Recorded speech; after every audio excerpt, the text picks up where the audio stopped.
And yes, here I am, like a dark Santa.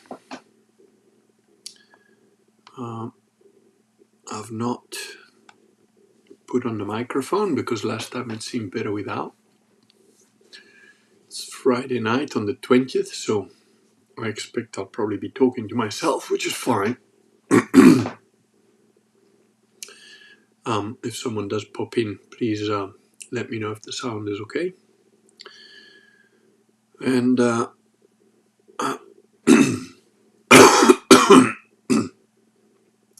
pardon me. So, a couple of quick announcements as well.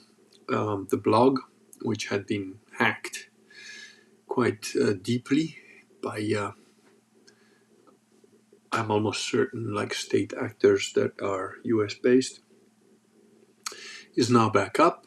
The link to it is in the description down at the bottom there. So you can go back to reading there. I'm also going to keep the Substack going, although the more serious stuff will be on the blog. And I've also decided I'm going to take a little shift in what I do blog about, in the sense that I think it's important to give solutions and blog like in a positive sort of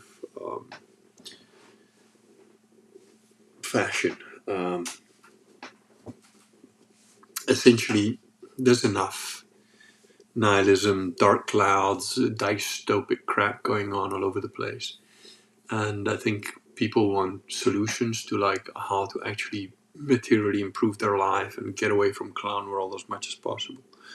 So I'm going to be focusing on that quite a bit. And on the blog, you have I've got a pinned post now that is it's called The Important Stuff. Do go there because there are series on my blog of topics that I've covered, which are quite useful. And if you're new on the blog or you don't know about it, it's a good way to get introduced to those things. There's a few of you here now, so if one of you's got access to the chat, would you just let me know if the sound is okay, please? Because looks like it's okay on my side, but sometimes it's hard to tell. So yeah, I'm gonna take a few more posts about like how to actually, keep yourself positive and effective, and not just in terms of certainly mental attitude, because that is very important, but also practical things that you can do that like actually you need to become aware of. A lot of it has to do with hello Regina, as we would say, which is it's got a little star thing there, which is pretty cool. Reminds me of Traveller. The Regina star system in Traveller was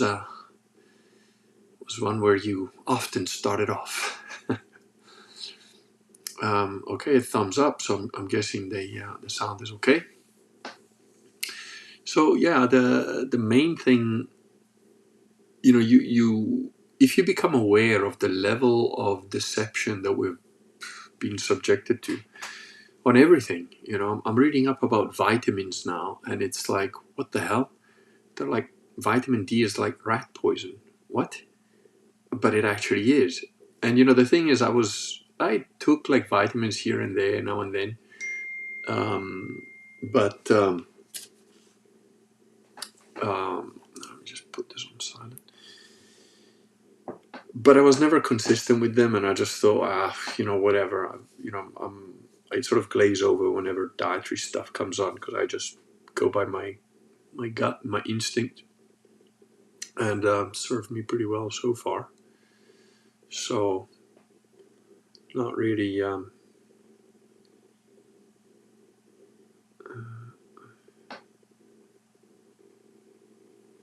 Oh. Oh yeah, I got a really decent meme which I'm gonna blog about actually, and it's a meme of like like a little guy like looking up to a big guy with like glowing eyes, and the little guy says, "Men, killing 1 billion people in wars over all of human history. It's probably a fairly accurate number. And the big guy with the glowing eyes has got a writing on him. Women killing 1.3 billion people via abortion since 1980. And that's a fairly accurate number, actually, because I think the death rate of abortion at the moment is like well over 50 million. But if you average it out, 30 million a year for 45 years works out to 1.23 billion or whatever it is. So yeah, pretty harsh, but true. Ironic Keyboard says, evening Kurgan, evening chat, Merry Christmas all. Indeed. This is the Christmas one, so I probably won't do another live stream before Christmas. But in the new year, a lot of stuff happening. I did finally manage to harvest olives, but got another little issue. The oil mill that I was going to use closed the day before, so I had to use another oil mill that is not registered with the FDA, so we'll have to do that in order for me to export the oil to the USA. So hopefully they'll go along with that. I hope so. And then I can finally have some of my world's best olive oil, because it is, in the USA as well. So that's still not agreed one way or another. So I hope it comes off. The blogs, like I said, is back up. I've got a new book that I've finished the book, but just doing the corrections will take me another half a day or so. And it's got 10 videos to go with it. It's actually book 2 about Systema. So this is advanced Systema stuff, which includes knife fighting and guns and things like that. And there's going to be some videos, 10 videos to go with it. But I don't have all the videos done yet, and I need a victim, in a way, a volunteer to finish some of those. So maybe a little while. I was hoping to get it all done before Christmas, but I'll probably put the book out and have the videos, catch up with it in January or something. So yeah, it's been a hectic couple of months, actually, very hectic.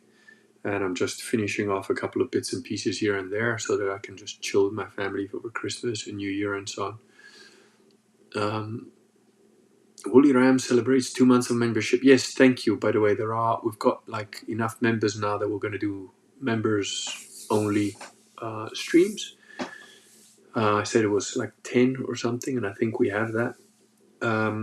We can open it up or whatever, but we I'd like to do streams that are just for the members on whatever topics they want, or maybe we could do a bit more of that role playing that I did. I did one live stream where we role played a short adventure, it actually worked out pretty well. I was quite impressed with how it all worked out quite nicely.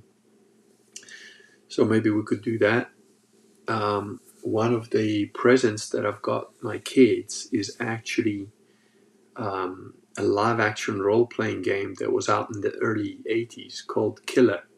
And it teaches you how to live-action role-play, which is you're the referee, which will be me, I guess, will give out contracts to all the different kids, and they have to try and kill their target by either taking a picture of them, which is easier to do now on the phones and stuff like that, right? But the thing is, the crosshair is assumed to be in the exact center of the phone. So if you take a picture of the guy and the crosshair is like over his heart or his head, then it counts. Otherwise, he's just wounded. Or I'm going to give them little stickers, with written on it, bomb or poison or whatever. So if they put that little sticker, say, under your glass of water at lunchtime and you don't notice and you drink that glass of water, bang, they got you. It's going to be quite a fun little murderous little family Christmas, I think, over the holidays. So I think the 5-year-old is going to be into it, and definitely the 9 and the 13-year-old are going to be into it. The other ones are a little bit young, but we'll see. We'll see what I can do. I can enroll them. Mind you, the 4-year-old is smart, so she'll probably do it. It's just a baby. She's like 2 now, and of course, for those of you that don't know, there's a 6th child on the way now, which should be born in May, and it's a boy. So I'm really excited about that. So is the existing little Viking, the little dude. He's really thrilled that he's gonna have a brother, because the estrogen from his sisters and mother is just like getting to him a bit, and at school he's got female teachers. She's just like. I told him about like Baikonur, where the rockets got from. I said one day I want to take you there. I want to see a rocket go up, and I know you like rockets. And he's like, Dad, just you and me, no girls, okay? We just gotta go, just the 2 of us, all right? I think he's such a little dude. Ironic Keyboard says, "Oh, we played that in high school. We called it the assassination game." Yeah, it's got a couple of names. The original one, I've done a blog post on it actually, because it's a good thing you can raise the stakes a little bit or make it a little more adult, and it becomes a good training ground. So I've done a blog post at the original blog, which is now called the Kurgan blog, because it came back from the dead, just like the immortals that they named me after.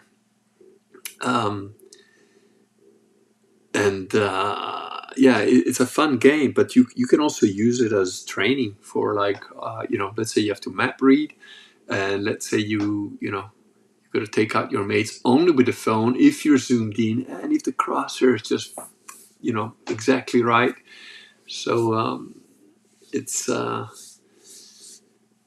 interesting game, and if you tie it in with the role-playing game that I wrote, Surviving the Current Zombie Apocalypse, you could combine those things into making it a really pretty cool, especially if you're in a rural area, but even an urban area, you can make it a pretty cool sort of assassination, hunter-seeker type thing, Civil War, post-apocalyptic sort of scenario of like how you might navigate the city or the countryside or wherever you are. So it's a pretty cool idea, I think. I'll see how the kids take to it. Wooly Ram says, "Gonna bet the girls will come out ahead. They be sneaky little gremlins." I don't know. Yeah, the elder one, yes. But the 9-year-old is pretty impulsive, and the 4-year-old is very smart, but she's quite small. It's like quite a lot for a little kid to like deal with. But yeah, maybe we'll see. Congrats on the growing family. Thank you, Ironic Keyboard. Sam Wereb, ahoy Kurgan. Hello, friends. Hello, Sam. I hope you guys are all doing well, by the way. Oh, it's quite a dozen of you already, just like the apostles. Cool. I'm surprised by the number of people around on a Friday evening, but yeah, it's very nice. It's kind of you guys to come up here. So yeah, I've basically told you all the cool bits. New baby on the way. Olive oil was gathered. Hopefully I can get these guys to register with the FDA so I can send it to the States. What else? The farm's been a lot of work. Oh, and I'm halfway through building a little chin-up bar that I've been wanting to do outside in the forest. I've done one of the poles, which came out of a big tree that I cut down. I made these 2 logs, and now I gotta dig the other one in, but just been busy, and tomorrow we want to set the tree up and stuff, so I don't know if I'll get to it. I hope I will. It's quite a bit of a job, and I did it all by myself, so I had to dig like about almost a meter down, put a bit of concrete in, lift up this huge thing, which I honestly didn't think I'd be able to do it by myself, but like put the base of it in the hole, and then I just like lifted it and walked it up. Just strong enough to be able to do it, because it's a huge tree trunk. It's about squared off, but it's about this big. So it's bigger than my head, put it that way, the cross section. And it's 4 meters tall, so, because I want to be able to hang on that chin-up bar just like without touching anything. And we'll see if I manage to finish it before Christmas. So yeah, that's a pretty cool thing. I was happy I managed to do half of it. Let's hopefully finish the whole thing, and that'd be good. And there's just been so much. I've just been so busy, like I need to put a bit more. Like I'm putting tires under the tractor so it doesn't sit on the ground, so otherwise it's corroded and stuff. And this friend of mine is just bringing me some because he works with like truck tires and stuff, so he's going to bring me some over. Because I've detached the attachment that like chops the grass, and I've put that on some tires. Just basic stuff. I've cleaned up one of the sheds. I cleaned it all up, put all the tools properly. I've got to do the other 2 sheds, and just we're gonna probably get rid of a bunch of like baby clothes because my I think after this one, my wife is. We're probably going to be done because she's in her 40s already. So we're going to get rid of all the little girl baby clothes and stuff, I think. So there's a bit of that going around, but all the big stuff has sort of been done. And yeah, the only other thing I hope is that all you people buy a bunch of my books by the truckload, because it's getting expensive here to do anything. The food prices keep going up. So yeah, I'm sure that you all have similar stories. But I'd like to open it up to you guys, since it's a Christmas one. Give you the gift of interacting with each other and with me if you want. So if you're on the chat, go for it. Let me know what's going on in your life, and let's. If you got any topics you want to cover, let's do those. To be honest, I'm kind of a little bit brain dead from just so many things that I've had to deal with. A few of them I don't really want to talk about because there's some consequences there that are potentially not good for some people. Not for me. We're good, but yeah. Terry McLeod, Merry Christmas. Oh, Terry. I wonder if he's a brother to that other McLeod. Yeah, so I'm really looking forward to Christmas this year. I always do. I always enjoy Christmas. My wife, unfortunately, hasn't had very many good Christmases, so she tends to see it as a bit of a chore, which I've been turning her around on it. Because we got to clean up and put the tree up and wrap the present. And I'm like, yeah, so that's the cool stuff, So VAT is hiking to 19% or even 19.5 come January. Well, you're still behind Italy then, because we're got 22%, and our general taxes are like 69, 70%. So it's just ridiculous over here. It's just retarded. And there's a lot of stuff. Oh, on the new blog, actually, on the important stuff, I've put in there, the first thing I've put is like sponsors, so you can buy my books, do that stuff and at the sort of bottom of that, there's a list of farm equipment that I need to get. And you can see it. These are just basic things, but it's expensive stuff. And then below that, there's concepts, so you'll have links to a whole series of stuff that I wrote that I think is going to be helpful and positive for people. So if you got, and I think I'll probably blog a little bit more also about Catholicism in general, make it. I think I've done that to death to a certain extent, made it more accessible, but I think I should probably have a series of posts that lead to that for those guys who are not on Kurgan TV or whatever and haven't watched the whole Sedevacantist video stuff that's on that. But yeah, so feel free to shoot me some questions or topics you want to discuss or talk about. And if not, I'll come up with some things that I want to do in the coming year that would be good. I mean, I was thinking the other day, like, how much would I need to actually put this farm exactly the way I want it? And it's probably like $1 million, because the two little chalets, I want to rebuild them and enlarge them, which is very difficult in Italy because they don't let you expand anything. But I've been reading the rules, and I think there's potentially a way that we could maybe go around it.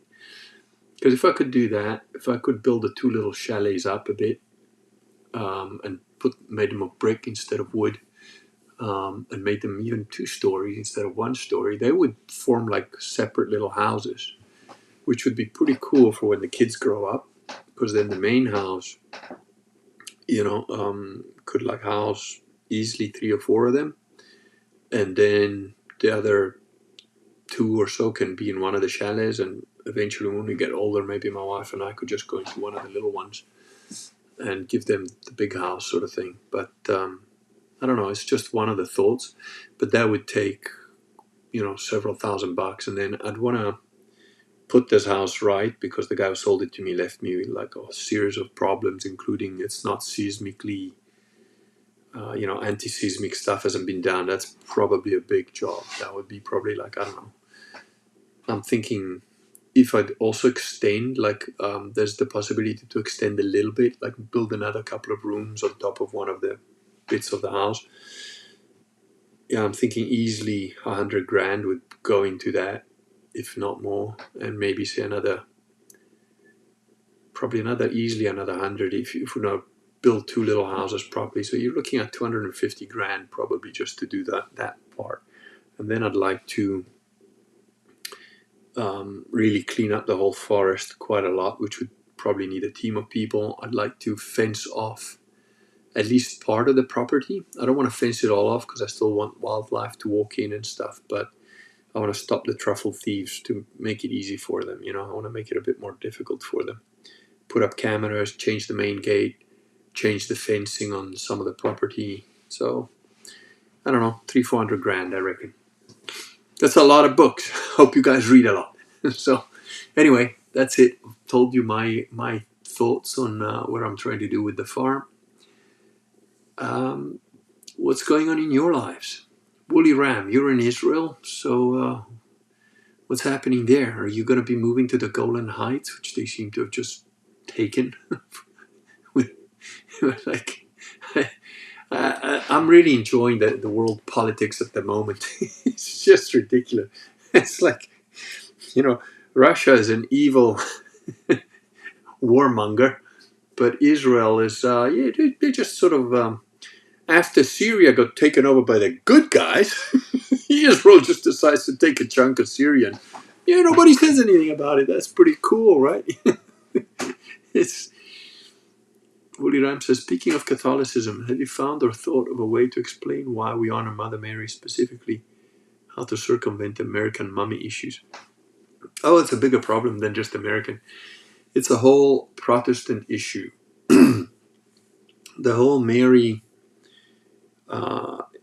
problem is a Protestant issue because, well, let's go the way back to King James, flaming homosexual King James, who ordered the King James Bible to get put together.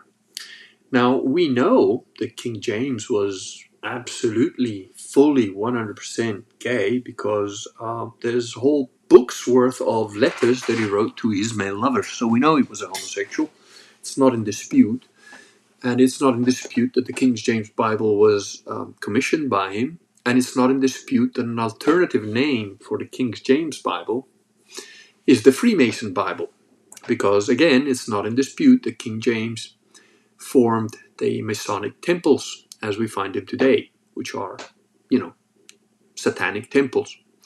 So, the King James Bible also has about 33,000 mistranslations, including in the Ten Commandments, and it got translated from the original, which was not the real good original that the Latins created the the Vulgate from. No, it's the text that the Pharisees edited and changed and chopped a little bit for about 700 years.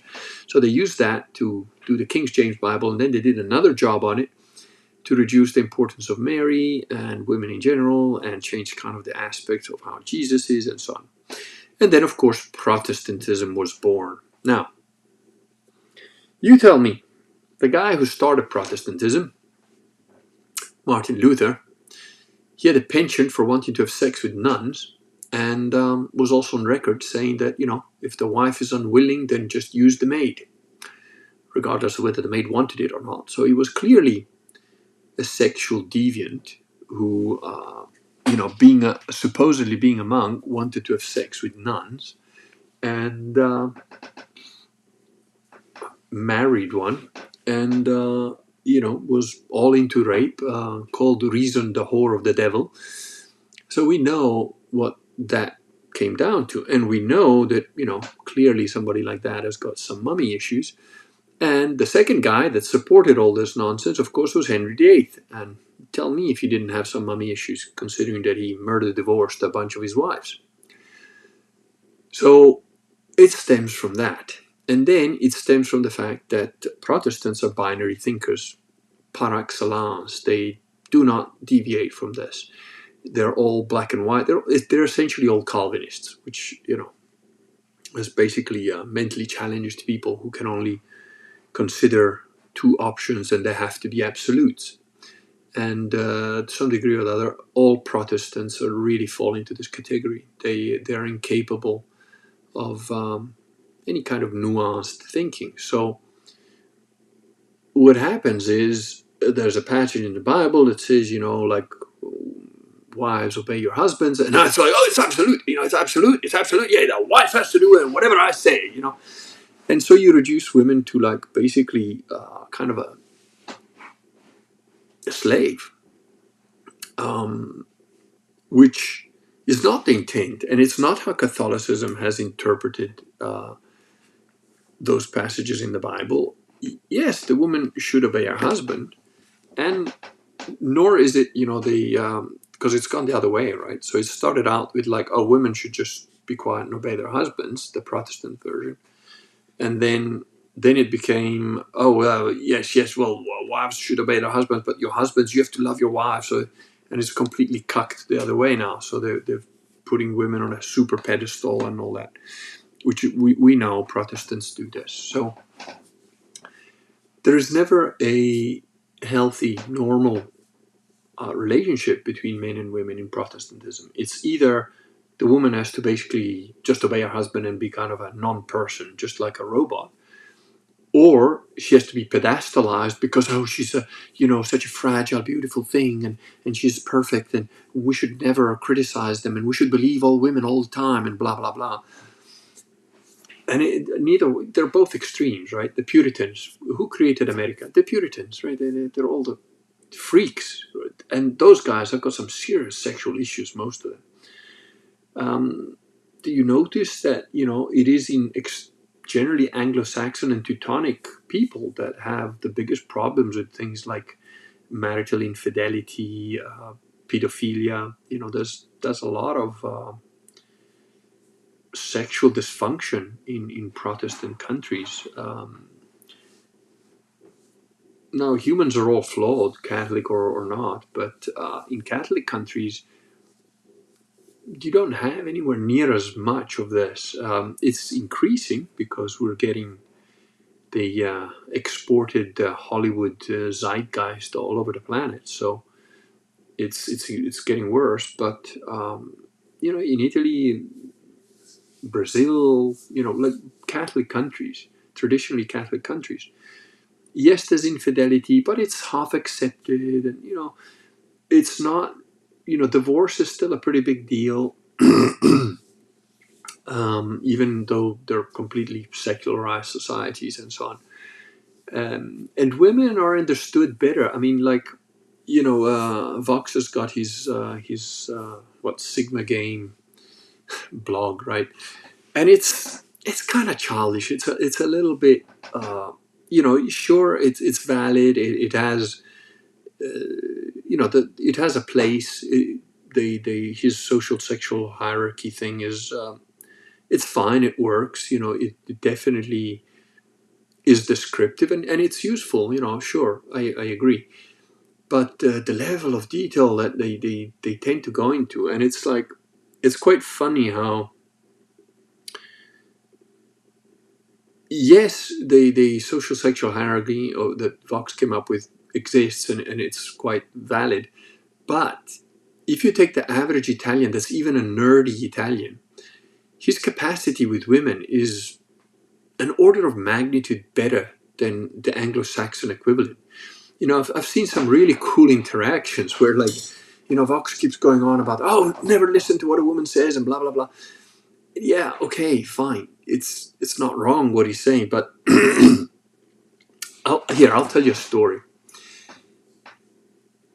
Italian guy on the tube in London, sitting next to an Italian, his wife, and they're talking in Italian, assuming that, like, people can't understand. But of course, I'm sitting across from them. I'm just pretending to be just another British guy, and she's going on like, oh, no, but Claudio, you can't tell your mom, you can't tell your mother. Just don't tell her because otherwise she's like.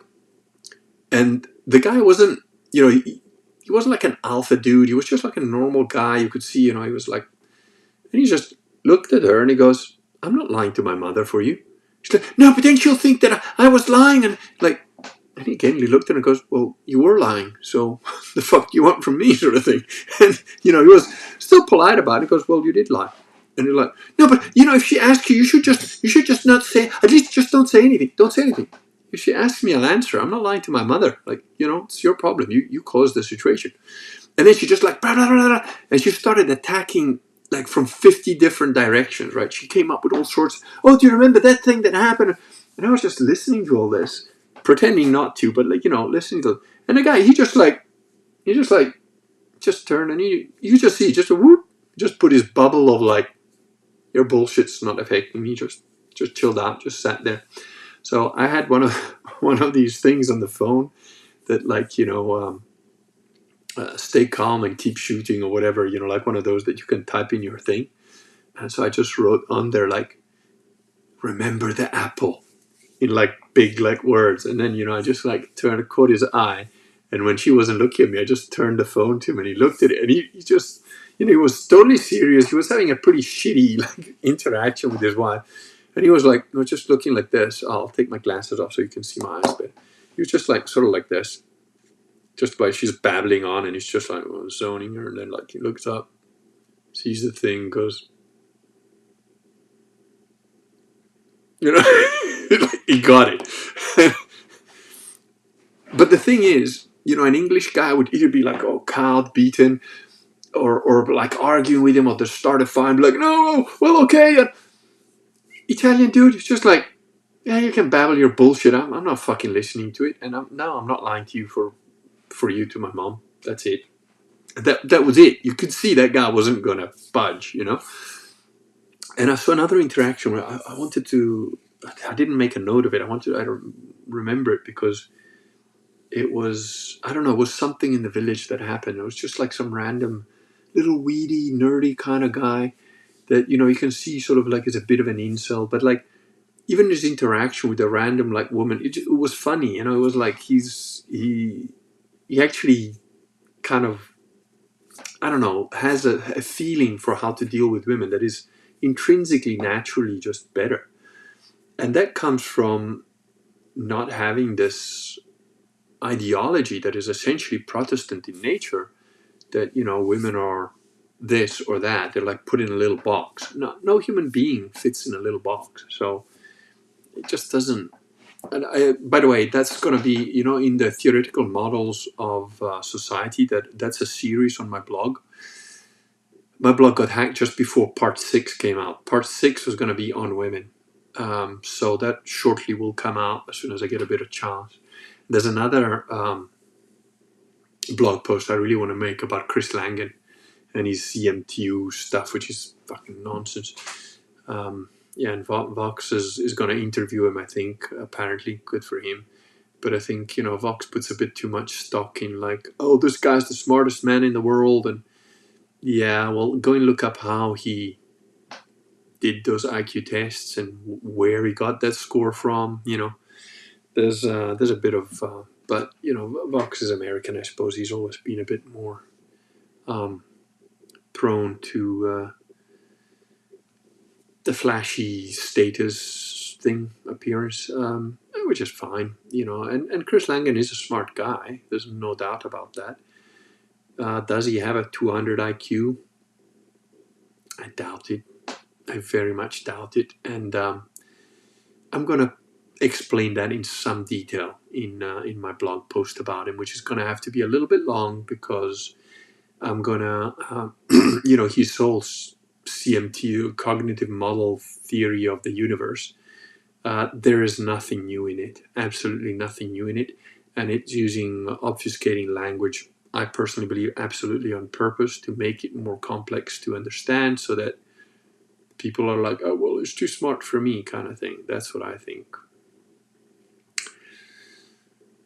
So those are the two posts that are going to be coming up eventually. Willie Ram says the Golan Heights have been occupied for decades, and since it's higher ground and water rich in an arid region, no one that has it will let it go.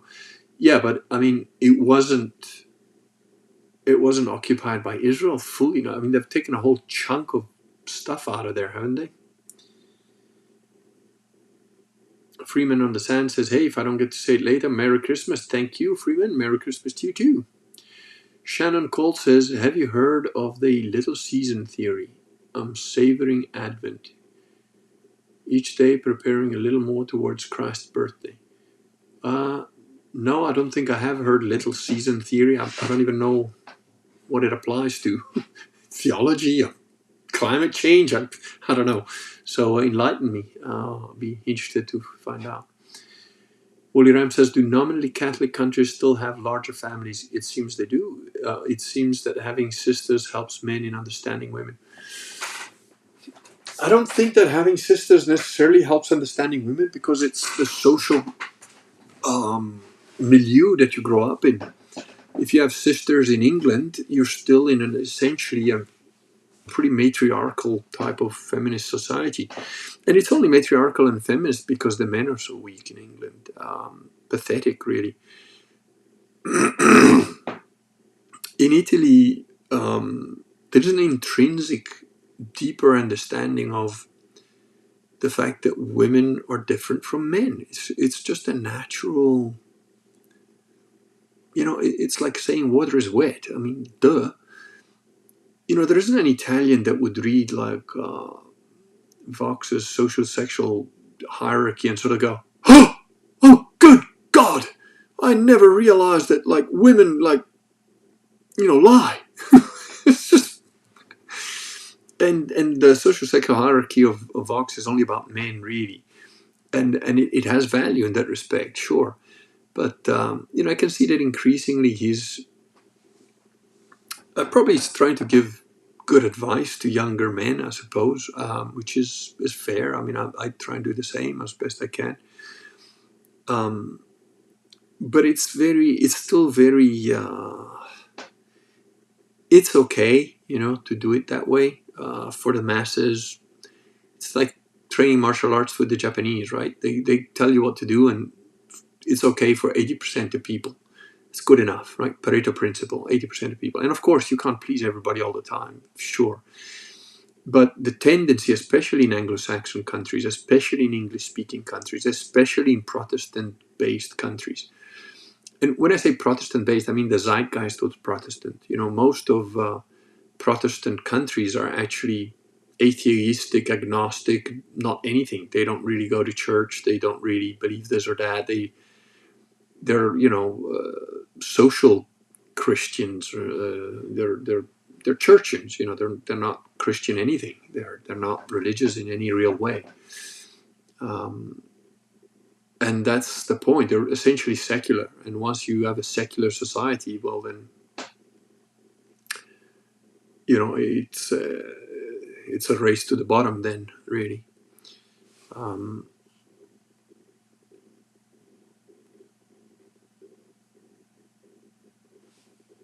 Okay. Ethan Emulya 100, the men are weak in England. What are you talking about? Just what I said. They're weak. They're led by the nose by their women for the most part.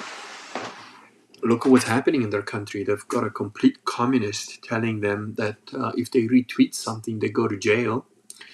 They've had their jails emptied of like 5,000 vicious criminals just so they can fill them up with guys who tweet the wrong thing. You get arrested. Somebody we actually know, somebody that very good friends of us know personally, was arrested for standing silently outside an abortion clinic because potentially she could have been praying. So literally being arrested for pre-crime bad thing, not even pre-crime bad thing. It's ridiculous. England is an absolute shit show. They've passed laws now that if your kids are out of school for longer than 5 days in a 10-week period, you get a fine. First fine, I think, is £80. Second is something like $250. Third fine is $2,500, and you get a criminal record. Why? Well, because they've got like week-long, LGBTQ whatever things for like toddlers, where they're getting transgender guys who are half dressed shaking their ass in front of a 5-year-old because apparently that's good for them. And if you want to take your kid out of school for that part of the curriculum, well, no, you're going to be a criminal. So yeah, men are weak in England. Sorry, that's just how it is. No, I don't talk nonsense. You interviewed my dad. George Pointer. Oh, it's you. Oh, I know who you are. Okay, you get banned. Your dad, and they are a different generation. Doesn't exist anymore. So yeah, you can go back to your toothless wandering now. We know who you are, and you are not welcome here or anywhere else where I am. And that's a very bitter old woman who has got a shitty life, and so she tries to make it shitty for everybody else too. But yeah, her dad was a cool dude. He was, and I did blog about him with his permission, of course, which he asked me to take down. I will never take it down because he told me that I could have it up, so it'll stay up. It's a tribute to him. A brilliant, brilliant old man. Who was a commando in the Second World War. His name is actually in a book that I have, but unfortunately that book I sent off with a bunch of other stuff to my dad's place, so I hope he still got it because I couldn't find that book again. The book is called Commando, but there's like so many books called that now that I can't find that particular book again, otherwise I would have bought it. But yeah, he was, you're talking about the Englishmen from, the early 1900s, late 1800s. Yeah, there was still English gentlemen at that time. It's an extinct breed. They're like T-Rex. There's maybe some skeletons somewhere, but they don't really exist anymore. And where are we? Israel took the rest of Mount Hermon. Willie Ram says Israel took the rest of Mount Hermon probably to install ECM and a buffer zone similar to what Israel had in South Lebanon, which in time became a small Vietnam. Yeah, nothing is going to get cleaned up there. It's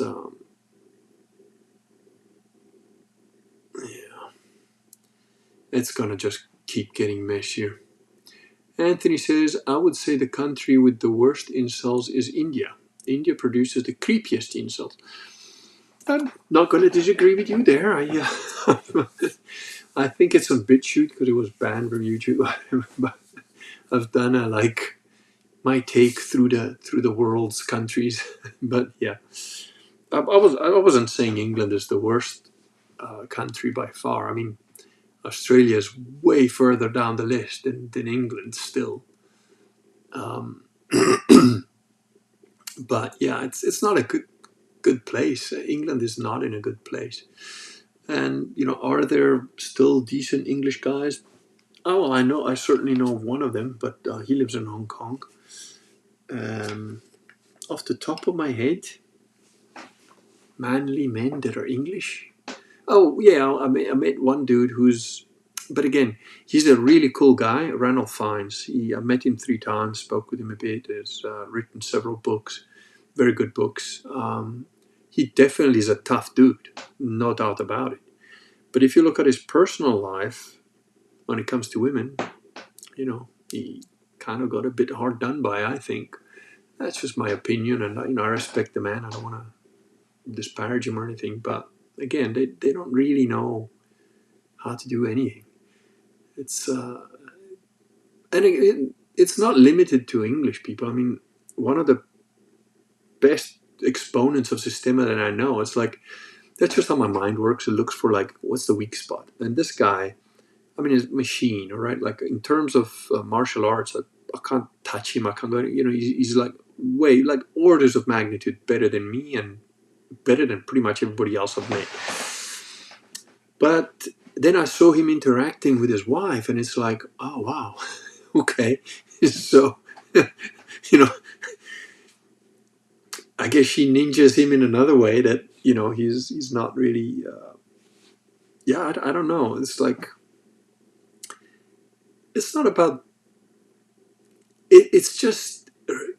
I think it's unnatural when a woman is leading the relationship in terms of like what gets done or who says it's no. I mean, my wife is English, and she certainly has her moments where she's like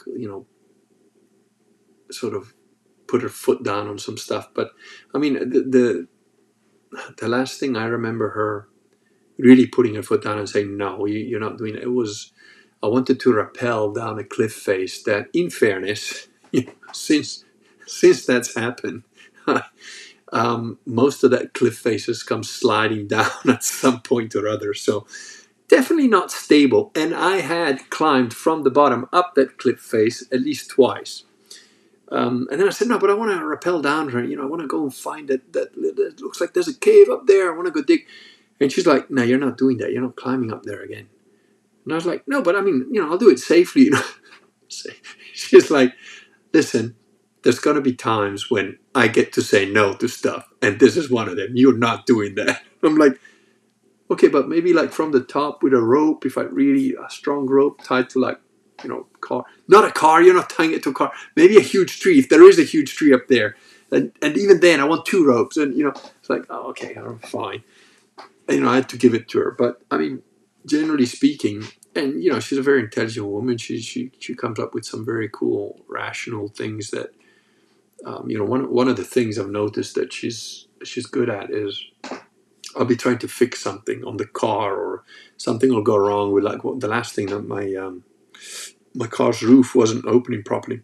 And they're like, damn it, now I got to pull this and takes that. And she's like, immediately goes on the internet and finds a YouTube, finds a YouTube channel where it tells you, you got to hold these 2 buttons down when this happens and turn the key and sort it in 30 seconds. Like my brain didn't even think about looking on the internet for a solution. So, and she loves gadgets, man. She comes up with these weird gadgets that are just like, what the fuck? And it's like, why do we even need that? But to be fair, sure enough, sooner or later, her little weird tweaky gadget that you think, we're never going to use that, comes in handy. So she definitely is one to which, makes sense. I mean, she's using her mind and her way of thinking about how do I fix that problem coming from a completely different perspective. My perspective tends to be like brute force and mechanical engineering, physics kind of stuff. She's like, somebody somewhere probably figured it out, and let me see if I can get somebody else to do it so I don't have to, kind of, which is the correct way for a female to be. So, Fremen says, friend got me to watch Conclave. I knew it was going to be bad as it was released this year. Utter blasphemy. I don't even know what that is. Yeah, Fremen, I have a feeling there is going to be a lot of blatantly blasphemous content coming out. Oh yeah, that's only going to increase. Fremen on the Sand says, all media now is made by unfun activists who wish to punish their audience, and for some reason my so-called friends asked me to eat of the dog dirt sandwich. I'm just not taking a bite anymore. Yeah, That's true. But on the upside, Adam sent us a link about Rorate Celi, which is a blog of a supposedly Catholic guy. It's the most amazing. Actually, you know what? Let me see if I can find the link. It's the most amazing self-own that I have ever seen. Because the guy starts out, he's basically trying to criticize sedevacantism. And he starts out saying, oh, some people, doesn't matter how much facts you put in front of them, they just, their feeling is what they really get stuck on it. And then they won't listen to anything else. And then he goes on to do exactly that. I mean, he's got no argument against sedevacantism. Let's see, where is that blog post? Links, second excerpt, newer post. All the posts, but hey, let's see.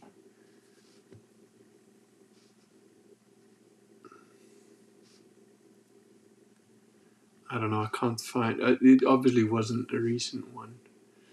I think maybe he's an SSPX guy or something, and he was taking umbrage at the fact that sedevacantists call these guys like Recognize and Resist, the R&R brigade. Because if you believe the Pope is the Pope, well, then you have to obey him. You can't say the Pope is the Pope, but then not obey him. Then you're not Catholic, So it's the very definition of a schismatic. So they're not Catholics. Because if you recognize the, no, I can't find this post anyway. Let me see. Where was it? Oh, he sent it to us. Let me just quickly see if I can find it. It's actually a useful exercise to read it because it's such a shocking display of self-ownage that it's really quite amusing. Where is it? Sedevacantism. Yeah, it's called Sedevacantism is Destroying the Catholic Church. Oh, it's by a guest article by Joseph Bevan. So let me see if we can. There's no search function on this, guys. Oh, why is this on? Right, let me just. I don't know why it's gone to 2012. No wonder I'm not finding it. Okay, 12. Let's see what happens if I just do that. Okay, there we go. So let me just copy that and put it in the chat here. Go read that, and regardless of whether you're a sedevacantist or not, tell me if it doesn't make an absolute shit show of his reasoning. It's absolute nonsense. I mean, it's just ridiculous.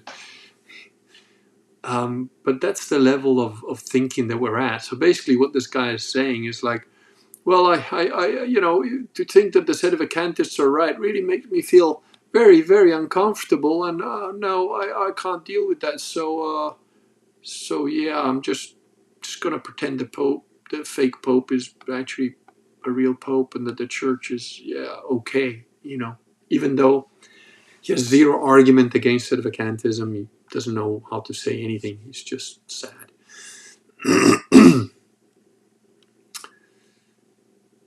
Unicorn Cupcake. Hello, Unicorn Cupcake says, wishing you a great Christmas and New Year, Kurgan. Thank you very much, and the same back to you. Very happy Christmas and a happy New Year to you as well. Willie Ram says, yeah, a bunch of autistic heathens decided the SEDE position is correct due to feelings. That's right. Yeah. I mean, the Sedevacantars are the most logical, austere, like, but again, it doesn't take a genius, right? You've got a code of canon law that is in perfect harmony with the entire history of the church, that's been put together in 1917, and it is infallible. The magisterium of the church is infallible, so that code of canon law is infallible. If you're Catholic, you believe this, you must believe this, otherwise you're not Catholic. And that code of canon law tells you that, well, Roncalli and everybody after him and the whole of Vatican II and every document in it is heretic. It absolutely tells you this. Why? Well, because all of those documents go completely against all of Catholicism for the last 2,000 years. So it's not rocket science. And then, because that was kind of a bit annoying, in 1983 they decided, oh, well, we gotta rewrite the Code of Canon Law, which is what?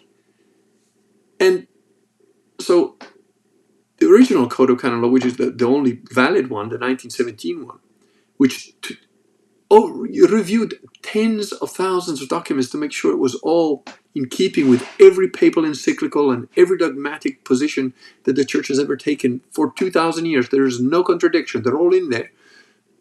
But now in 1983, they're like, oh, yeah, no, we got to fix that one. Oh, yeah, I bet you did. Because they're all Satanists. And the so-called new fake Code of Canon Law of 1983 does not make sense. It actually invalidates itself if you actually bother to try and read it, which I didn't read the whole thing. I read pieces of it because, it's a satanic document. What are you going to get out of it other than prove that it's just, nonsensical? Freeman says, hey, I got to go to sleep. Early ferry soon. France, then Belgium with the family. Great. I'm glad you're going on holiday, I presume. Have a happy holiday and a great Christmas, my friend. And Bully Ram also wishes you a Merry Christmas and to you and yours. Indeed. Well, I've been going nearly an hour. Guys, I'm really quite open to you guys. Any topic you want to cover, go for it. There's still about 15 of you around, so enough of you that you want to discuss any particular topic. I don't care if it's little tiny detail of whatever, Catholicism or guns or, I don't know, women, whatever. Or a big topic, I don't mind. Otherwise, if there's nothing left to say, I'll go to bed. Tomorrow I've got another pretty heavy day. I've got to do some stuff around the house, try and finish my outside gym, put up the tree, which is quite a long process. There's a lot of stuff to go on that tree every year. But I like it. I do like a nice tree. I'll wrap some presents. Yeah. So I do have a busy day as well. Any tinfoil hattery about Syria, Russia, Turkey? Okay. So, the down low, something is cooking there. Yeah, it is. I don't know. One of the things that I thought made some sense was there's been basically a deal made, which is like, okay, we get Syria and you get Ukraine. But we can't make it look too easy, so, we're still going to send them some money or something. Times of Truth says, Merry Christmas and God bless. God bless, Times of Truth. One of these days we should have you on after that years ago when you failed to show up. Maybe we should do an interview one of these days. And yeah, you've got a lot of interesting, or you had, I don't know if you still do, had a lot of interesting topics on all sorts of things. So yeah, maybe it would be interesting to do an interview with you. So yeah, I'm kind of thinking that sort of makes sense. Why would Russia have let Syria go? I don't think they're that overstretched in Ukraine. I just don't think they are. They could have held on to it if they wanted to, but something has been going on there for a long while. I don't know what that is. But I have noticed there's also Romania and Georgia are like being heated up, and they border Turkey as well. So I don't know what's going on. I think the clown world is starting to panic, and they're going to try and push for Romania and Georgia to like. You got to keep in mind that Romania has got Transnistria in there, and which is essentially Russian, and the Russians are now not far from, they're on the outskirts of Odessa, I believe. So if they take over Odessa and they take over Transnistria, they've then essentially opened pretty much a path to the rest of Europe. And there's also Slovakia, I think, and Hungary are basically saying, "Oh, we kind of had enough of all this shit." If Russia can open a corridor to Western Europe, that's gonna impact Clown World pretty hard.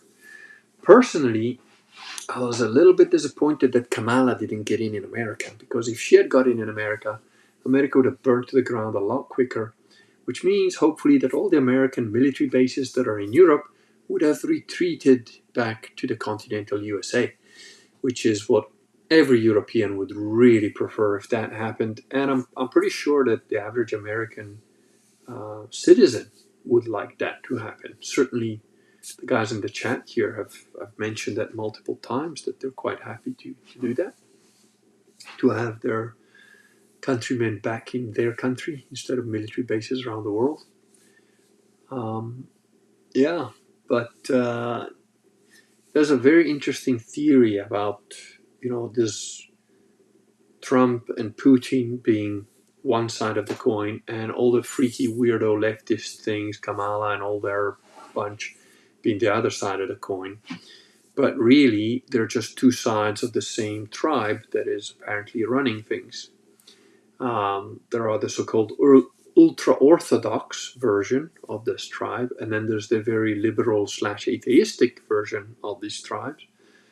And they're kind of in conflict with each other in terms of who, takes over the most, but they're not in conflict with each other about what they pretty much see for the rest of us, cattle.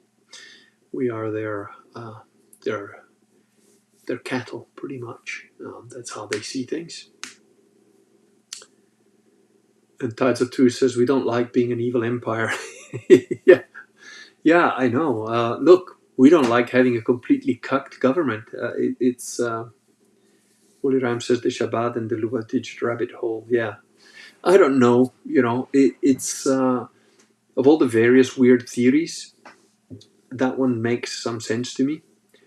There's this whole thing about Khazaria and Khazarians, and it's like, I don't actually put any stock into that, to be honest. The Ashkenazi, Khazarians, blah blah blah. I think they're pretty much all one people, and even if they don't see themselves as that within their own factions, to all intents and purposes, they are to us, Gentiles. We do see them as one homogeneous block, just like they see us as cattle. I see them as a different kind of creature, So if we ever had a stream on that, it would have to be on Rumble. Yes, that's one of the things I'm hoping. I just get swamped, I did register with Rumble, and I'm not super technically minded, because I don't have the time to like follow everything down the line. I really need an IT monk to come down here for a month and just set me up with Rumble and automatically shoot these live streams to Rumble and everything else. And yeah, I would transition to Rumble. I'd love to. I've got 2,000 subscribers here, which I'm being kind of pretty much limited to that for years now, which I don't think is natural or organic. And who knows, like, it's always the same sort of small group of people that comes on the live stream, although they do get a lot more views. But I think probably the active participants of my channel here is maybe a few hundred people, judging from the I've also not been very consistent. I do want to make 2025 a consistent live stream, especially for the subscribers. I want to do at least one a month for them on topics that they like. But you guys got to tell me what you want to talk about. And I do want to get Rumble up and running. My computer has just been hell. It's super slow. It hangs by itself. It reboots, and it's an Apple. It shouldn't do that. But I've got an IT monk that's looking into it, and he's basically said this particular year is known for that sort of problem, and he's suggesting that we replace the hard drive, which again, not cheap, not free. It's about $150 just for the hard drive, and then you have to have labor to do it because it's not so easy to, it's not something I'd want to mess around with myself. It's not like the old box computers I used to like take apart and change cards and all sorts in there. But yeah, Willie, I would actually love to have that conversation on Rumble. So keep poking me. Let's try and make that happen. I'll keep poking you about that paperwork that you need to do. I hope you've done it or in the process of making it happen. And yeah, it is a very interesting topic, but not something that we're going to be talking about here now, I think. Oh, and there's only recently a couple of people have sponsored the Valley of the Saints. If you go to the blog again, the link to the blog is downstairs. On the important stuff, there's like the Valley of the Saints. You click on there. There's only about 6 trees left of the first 50 that need sponsorship. And once those 50 are all used up, I'm going to go out there and tag and label another 50 trees, which is helpful for me because it's the only way I'm going to know exactly how many trees I've got. Another thing that I think the guy lied about because he said I have 400, but I don't think I do. I think I've got about maybe 350 if I'm lucky. But it's just another thing I want to nail him on eventually. I'm just waiting for the apocalypse, when law and order just goes by the wayside and I can make my own laws and order. That's when I'll really come into my own. But yeah, I'm actually toying. I've mentioned it to a couple of people, and I have a couple of acquaintances in the council here. I'm actually toying with the idea of making this whole little county become completely independent of Italy. I'm just planting the seeds, and let's see what happens. Give me another 10 years, and I think I'll have it made. Oh, there's another bit of good news. There's another guy I'm talking with somewhat regularly, a very nice man. He's going through a pretty tough time, and he's learning Italian because he plans to move here and live here. So we've got another SEDA guy that's probably going to make the jump in the new year with any luck. That's going to be interesting. So that'll be the second. The Kurganet is starting to form. It coagulates, and then I know that if we hit 10 guys that actually buy a property and come and live here, after that it's gonna just fucking hit the roof. It's gonna be the tipping point. I just know that's how it works. It's and I told you guys, it's been 3 years, and it's been a hard 3 years. There's been a lot of stuff going on that. I'm not talking about the farm stuff. That's hard stuff, but there's other stuff in the background going on that has been pretty just draining money, energy, time, which I will eventually talk about when it's time, but it's not that time yet. So Anthony says, if you were Putin, what would you do? I've been saying this for years. If I was Putin, I would have started having guys whacked long ago. And not like Biden, not like top guys. Like they're number 3 guy. He just has an accent. Their number 3 guy, that Mitchell guy who keeps like shouting like an idiot. Just he dies of something. I would absolutely have started taking that out. Now, maybe there's an unwritten rule that you don't do that because otherwise they do it to you, kind of thing. Possibly, that might be a reason.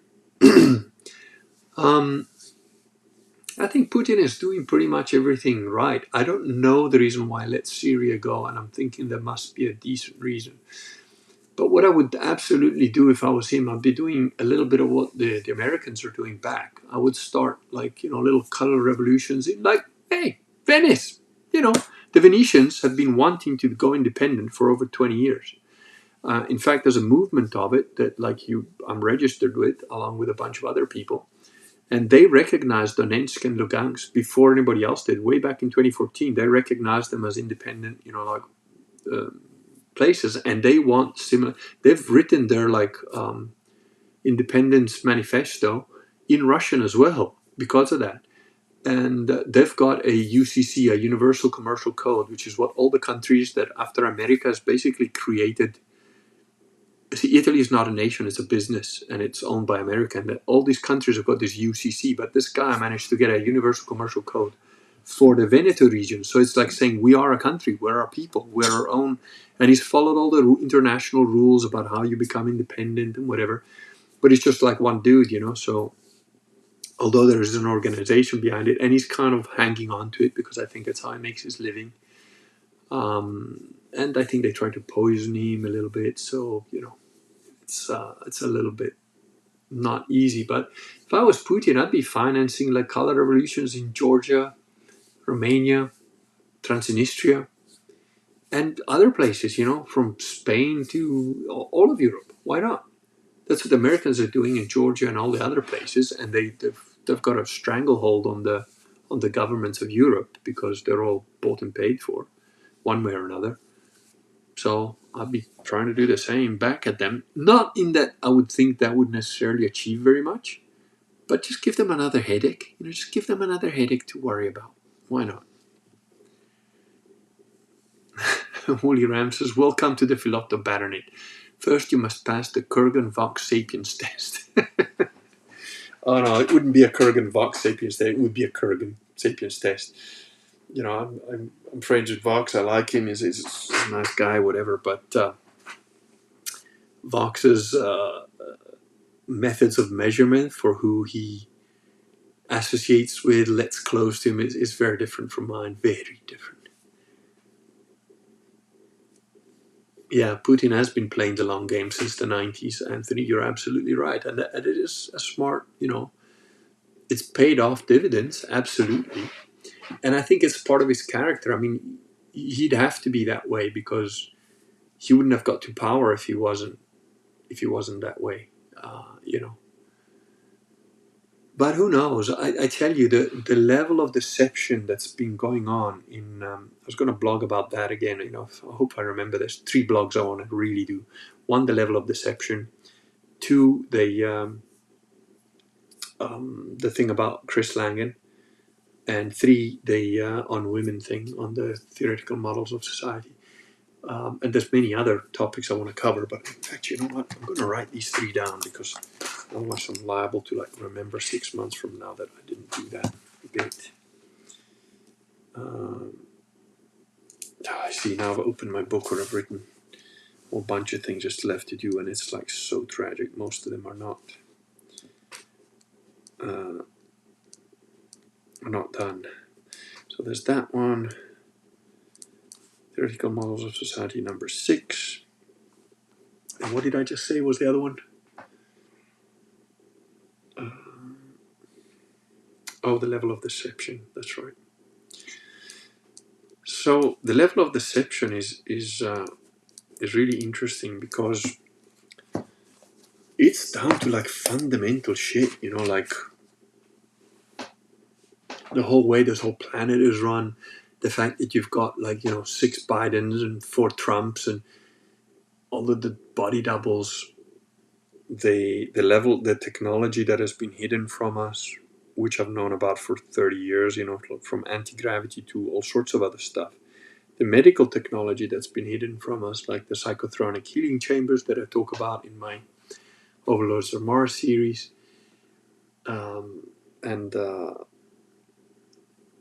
But it gets worse than that. I mean, at this point in time, if you told me that there are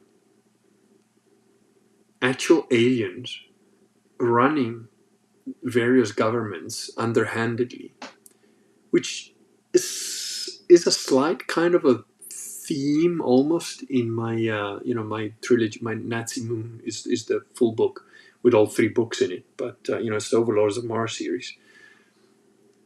I wouldn't be surprised. I can't. I tell you, like right now, if you told me that, like,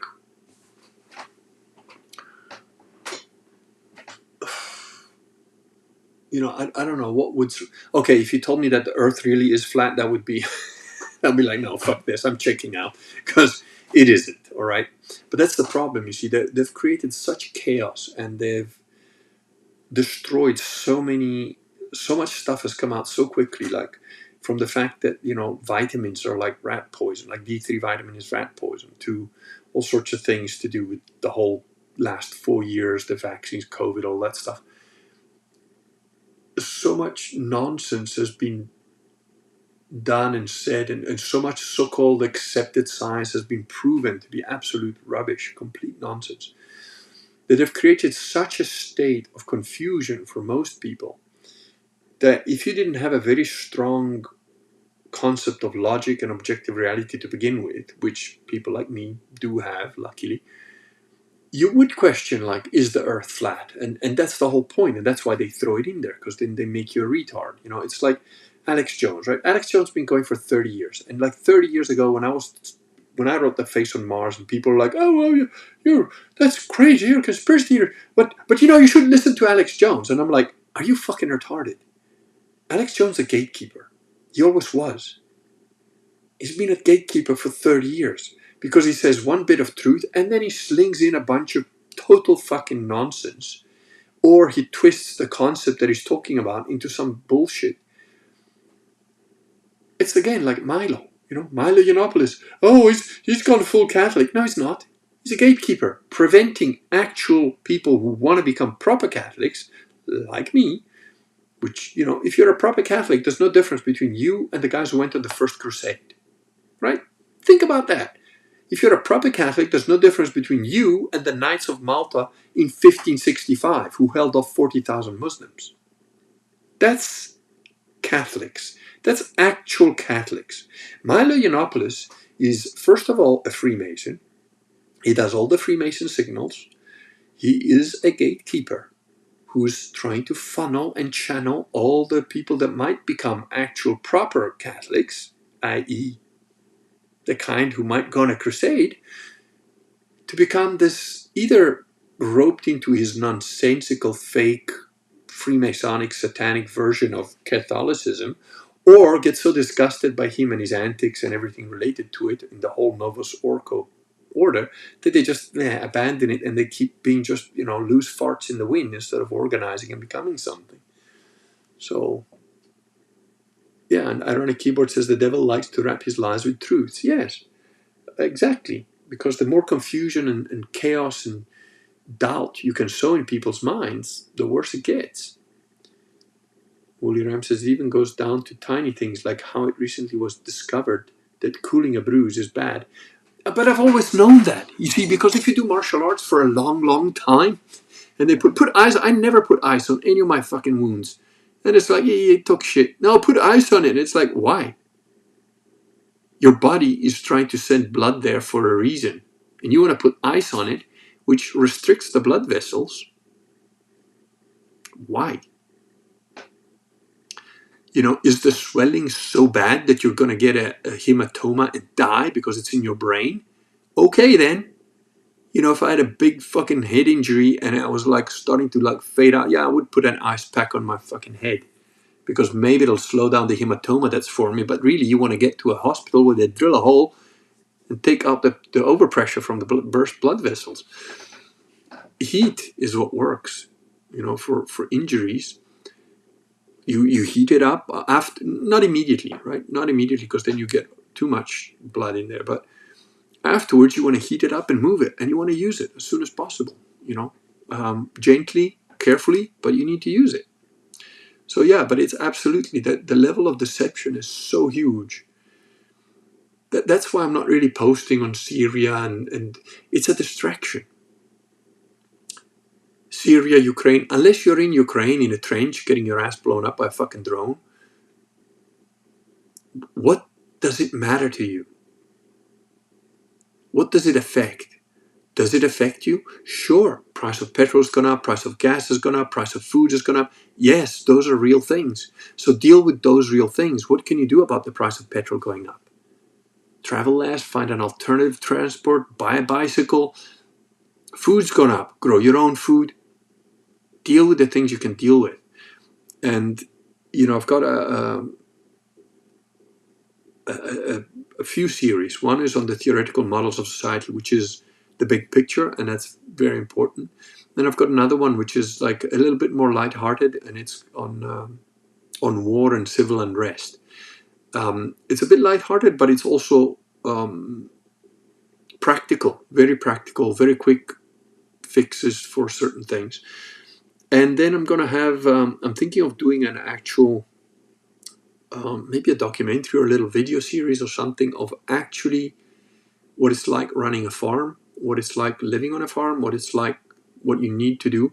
Because I started out with absolutely, no idea other than I know this is going to be better off. And, it's tough. Like my wife does mention like, oh, well, shit, if we bring it down to the most basic level, it's like, your wife might think, hey, but Lay, my friends are going on holiday to fucking whatever, the Maldives. Yeah, they've only got one kid, and they still live in London, and they work in that environment. They both have a job, and yeah, they can afford to go to the Maldives on holiday with their one kid. Great. Yeah. And part of the reason is because, she was raised by a boomer, as was I. And she's like, oh man, I've lived all my life with this whole like, oh, there's going to be a third world war, and then fuck all happens. Nothing happens. And this is the same. Nothing happens. And I'm like, yeah, you're right. In a sense, nothing is happening, but it is. They're doing what I said they would do 4 years ago. They're just going to crush you slowly, add some taxes, add some rules, add some regulations, add some bureaucracy, just make it impossible for you to like do your own thing. So that's what I'm doing. I'm gearing myself into doing my own thing. I've always done that my entire life. I've been trying to stay away from the mainstream. Just let me carry on doing my own little thing, and yeah, I'll get a job and I'll just do my own little, I'll just do my job. I'll do my 8 hours, 9 hours, 10, 13 hours, whatever. But then I'm out. I'm not starting a whole business with you. I'm just doing my thing, and I want to stay out from all this crap. Never voted. I voted the one time here just to see what would happen. It was like pointless. So it's like, okay. But there are practical things you can do. Now, before, I was just kind of like, living between the cracks, just dodging. Now the dodging has become pretty much, not impossible, but it's like very difficult. And it's like, we know a family with 7 kids that they've moved to Nicaragua. They're doing the dodge. They're doing a big dodge as a big family. And I get it. And maybe it works out for them. We're keeping very much in touch. I'm very curious to see how they get on, and compared to how I get on. And we've always said like, hey, if it goes bad over there, you got a place over here. And they're like, yeah, we're gonna check out things over there, so that if things go bad over there, you can come join us. So they're really a really cool family. And I think they're doing the big dodge. But even if they succeed, eventually their dodge is going to end, because sure, Nicaragua might be okay now, but what's it going to be like 10 years from now, 15 years from now? And even already now, it's like, one of the things they're struggling with is the food, because most of the food is American type food, and it's shit. It's fucking horrible. So my attitude is like, no, okay, I got it. That like just being on my own and dodging, not enough. Plus I got a bunch of kids, so I'm pretty much stuck, stable, not stuck, stable now. And on my own, I'm not going to change the whole country. So I need to surround myself by people that think like me, that want what I want, that want to do what I want to do.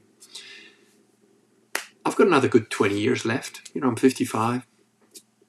I reckon if Jean-Perizot Levalette was swinging his two-handed sword on a wall in Malta at age 71, I can at least last until 75, like fucking pushing and hard, and hopefully 85. Maybe a bit of luck, 95. Who knows? But I'm gonna keep hammering on this nail until I create a community here. I don't care if the next 20 years of my life that's what I spend doing. That's fine, because I'm not worried about me. If I worried just about me, well, I wouldn't even need a house, dude. Shotgun if I want to be like, maybe a sawn-off one so I can hide it. Couple of handguns, a knife, backpack. I'm good. Got a sleeping bag, got a little tent. I'm good. If it was just me, I got kids. I'm gonna make this place something where my kids can wander around with their shotgun on their shoulder and go like, "What do you want?" Because the level of freedom that I want for my children is at minimum the level of freedom I had as a kid. At minimum. And I don't give a flying crap if I've got to, conquer a whole fucking country to make that happen. If that's what needs to happen, well, I'm ready and willing. I just need the people with me that can help me make that happen, because I can't do it on my own, right? So that's all I'm busy doing. I'm just busy building this community, and it will come. It will be here. It doesn't matter how insane it sounds to whoever's listening. You just keep hammering that same nail long enough, it will happen, no matter how insane your idea sounds to people. You just got to keep pushing it. And yes, it's slow, and yes, it's being hampered by a whole bunch of other factors that are outside of what I'm going to discuss here, but it's going to happen. It will happen. And again, martial arts, like Miyamoto Musashi says that, like, once a man becomes like really proficient in a skill, he'll see the world through that skill. And it's true. I've done martial arts since I was like 4 years old. When you're stuck and you're under a big guy, or maybe there's three of them and they're holding you down, and all you can do is just like a little tap, just a little tap on the side of his head, and he's a big guy and he's holding you down, and he's got you in an arm lock, and he's just about to break your arm, but you can sort of hold on. All you can do is that. Well, you just keep doing that in the same spot. You just keep doing that in the same spot. After 15 minutes, you're going to make a hole. And he's going to move. And it's the same thing. All I'm going to do is keep punching that wall. And eventually, I'm going to make a hole. And I'll go through. So those of you that get this, come join us. Or you do the same thing wherever you are. Because I don't want to be the only guy on the planet that's got like a little Sedevacantist community. No, I want Sedevacantist communities all over the place. But it takes a long time. And if you're the first guy, if you're the guy that starts it, it's going to take longer. Okay? If there's already 3 or 4 guys here and more people come, it'll be quicker. Because again, and they have to be Sedevacantists. I'm sorry, but we've experimented online long enough. It's a little group of Sedevacantists on my phone. We had to kick out the ones that weren't. They either self-ejected or we had to eject them, because it just doesn't work. You have to be of the same baseline religion. It's just, I'm sorry, but it's just how it has to be. And I'm not sorry. I mean, that is how it has to be. And if you're going to create a little community of, what I was saying is, if you're going to create a little community of Seventh-day Adventists, good luck to you, but it's not going to work, because it's not based in reality. It's not a religion based on truth. Now, the Satanists do get some effects because it is based in reality. Satanism is a real thing. They do get certain power. They do get certain things. I mean, it's completely negative, and they're going to go to hell, and, they lose in the end. But it's based on something real. So as close as your religion is to the truth, the more effective it'll become. And I've written somewhat extensively about this in the Theoretical Models of Society. So the first, if you go on the blog and you go to the important stuff, there's a link somewhere there that'll make you understand this stuff. Holy Ram says, yeah, any food that isn't from the butcher or greengrocer gives me brain fog. It's not just that, because even the butcher and even the greengrocer, what did you have to do to those animals? Did you have to inject them with something? So that's the next step. You've got to have your own food from source. From source. You've got to build your own food eventually. That's what it's got to go on.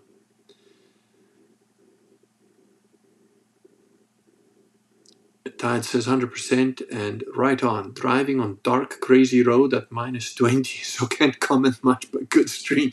Dude, I don't even know why you wrote that comment if that's what you're doing. Stay alive. so that's what the blog is going to cover more of. How to like fix things for you personally. And I know most of you are not like farm owners. Most of you are not even able to afford to buy a property or whatever. I get it. But look, this guy I'm telling you about, he is organizing his life so that he can move here with a job that he can do remotely. And he's just going to rent a little place in the village if that's all he can do. Because guess what? I do have some land. There are other people that will come here that will have money that will buy more land. What we need is the people. And it doesn't matter. If you're a city and you're like one of us and you're in a studio apartment in the village. I don't even know if they have studio apartments in the village, but let's just say, well, we're going to let you starve because you're in the village and you don't have land. No, it's not going to fucking happen. You're going to be our man in the village that knows what the fuck's going on in the village and that warns us ahead of time, And then we're going to get a guy in the council somehow, and then we're going to get another guy in the whatever. In the services that are provided to the community, and then we'll get the guy eventually we'll get one that's the mayor, and then we'll be like, yeah, you know what, we don't like the rest of Italy, we want to be independent, we just want to have a 10% flat tax rate, that's it, no bureaucracy about all this other shit, forget all that. Oh well, you can't do that. Well, who says we can't? What are you going to do, send the fucking army to kill all 3,000 of us? That's not going to happen. So it's just momentum. That's how countries get built. You're going to be a manorial lord. Well, that is my natural inclination. My natural inclination is not to dig the earth. My natural inclination is to have the weapons, the army, train the soldiers, so that, when enemies come, I defend my peasants. And my peasants, in exchange, farm the land and just give me a small portion so that I can feed my family, and that's it. I'm quite happy for them to keep the bigger share. They're doing all the work. That's fine, as long as they give me enough to just keep me and mine fed, and the army, if there are professional soldiers that's all they do, then they need to be taken care of as well, because when the shit hits the fan, we're going to be catching the bullets for you guys. That's how it is. I've got no problem with that feudal system, none whatsoever. And if I was a peasant, if I was inclined to be a peasant, I'd be perfectly happy to be a peasant. I'm not, constitutionally, I'm not built to be a peasant. I'm built to be a baron. And it's not because of the glory and the wealth. And I don't really care about the wealth. I just want to be secure. My family secure, my people secure, my land secure. And I'm happy. And I'm quite happy to take on the security element, even in war, absolutely. As long as the other guys are looking after the stuff I'm not good at or that I don't like doing. I'm not built for it. I'm not good at that shit, I've got no problem admitting I'm not a farmer. I'm not. I'm trying to be. I'm trying to learn here and there, and I've got a pretty good brain on me, so I'll probably make a go of it. But it's not my talent in life. It certainly isn't. So, you gotta play to your strengths. But okay, it looks like a lot of you are probably going to either bed or dinner or something. I'm guessing it's starting to be that kind of time in the United States, I suppose. And I'm thinking I'm going to hit the sack as well because it's pretty late and I've got a full day tomorrow. But I really enjoyed this talk. Please do go and visit the blog, the new old blog, and do me a favor. Push that share button on the blog. When you go and read an individual blog post, if you click on that actual blog post instead of scrolling down, at the bottom you'll have a share button.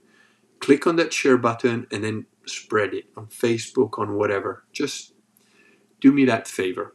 I was absolutely shadow banned on my blog. I was infiltrated on my blog, and they tried to see to it that I couldn't, that anything to do with Catholicism wasn't going out to, wasn't being registered. Google keeps sending me these things how my site is not indexed, and it doesn't matter what we do, they're not indexing it. So the only way that my blog spreads is by word of mouth, and obviously took a big hit because it's been offline for a couple of months almost. So Tides of Truth says, oh great, massive accident ahead of me with a helicopter. At least it wasn't you. You know, it's always an upside. Restwell says, Woolly Ram, thank you, Woolly. Ironic Keyboard says, Night Kurgan, thanks for the stream, you're most welcome. I'll try and be a lot more regular in the new year. I don't know if I'll have another one before, I doubt I'll have one before Christmas. Might have one before Christmas and between Christmas and New Year, maybe. I'll see how it goes. Thank you all for being here on this Friday evening. I'm really quite impressed that you all came here and listened to me, and I really enjoyed conversing with you guys. Thank you all very much. I hope you all have a very, very good Christmas, if I don't see you before then, which I probably won't. Yeah, I hope that all good things come to you and that you have a really very Christmassy Christmas, as in Christ's Mass kind of Christmas. And think about what I said about becoming, Sede and part of a community that is Sede, because it makes a huge difference. And I wish you all the best. Thank you, good night, and happy Christmas.